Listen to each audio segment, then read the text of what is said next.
Hi, my name is Maya Hazlett and I work for Iowa State University Extension and Outreach. And I am here to talk to you about our Let's Be Kind to Native Bees lessons available from 4-H at Home. 4-H at Home is a series of short, easy lessons that can be done at home with materials that are easy to find. And this series of lessons is all available from the National 4-H website. What I'm going to do now is I'm going to show you how to set up the first activity, which is our model of pollination. What this activity does is it shows how bees are involved in the process of pollination. It shows how pollination happens and how pollination leads to the development of fruits and seeds. And it's going to teach you a little bit about native bees, which are different than honeybees, and show them how native bees are really important for the pollination of a lot of the fruit and vegetable crops that we eat. So what you will need for this activity is 12 paper cup liners, 2 paper plates. We have 2 index cards, and then you'll also need 3 different colors of paper. Here I have additional index cards that work well for that. Alternatively, we also have something from the website that you could print onto different colors of paper, and this is going to be what's going to represent the pollen and the nectar in our model.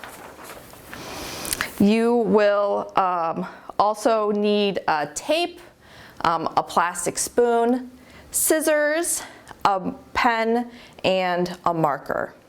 Now, also available from the website that you can print out are pictures of the different types of flowers that we'll be using for the model. So there's cherry, apple, and pumpkin. Now, also on the website is the handout that talks about a few different types of native bees. So the first thing youth are going to do in this activity is read about some different kinds of native bees, to look at some similarities and differences, and learn a little bit about why native bees are important. The next part of the activity is going to be to build the model. So what you're going to do is actually build 2 models that show the different parts of the flower that are involved in pollination. So I'm going to walk through that now. So you'll start with your 2 paper plates. These are going to represent the whole flower and hold all the other flower parts. If you want, you can have the youth draw flower petals and make these look pretty. And these are going to, like I said, represent the whole flower. Next, you are going to take paper cups, the paper cupcake liners, and tape them into the center of the plates. So I'm going to take a loop of tape,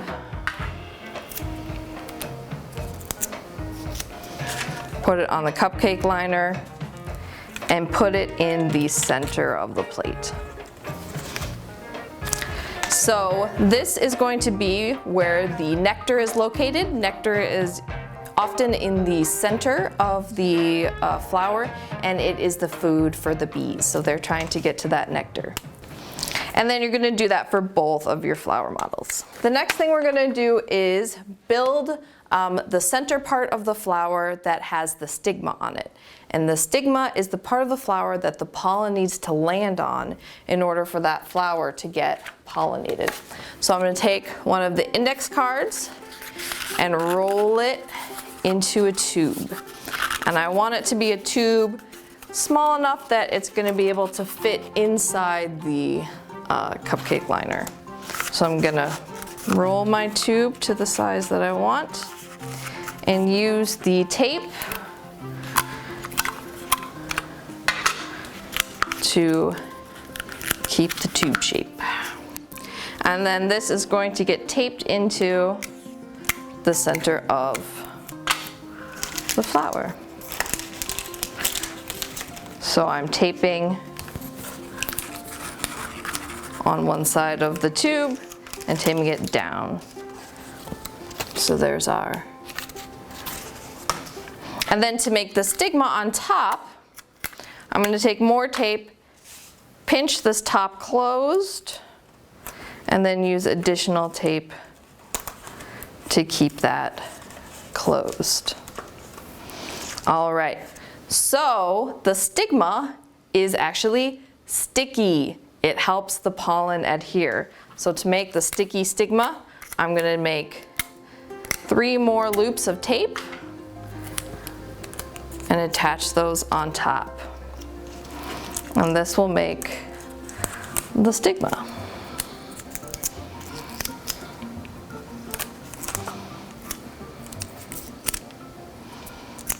There we go.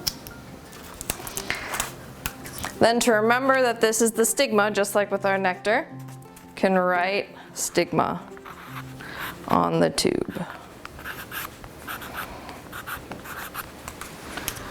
All right. And then you're going to repeat that process with the second flower so that you have 2 flowers.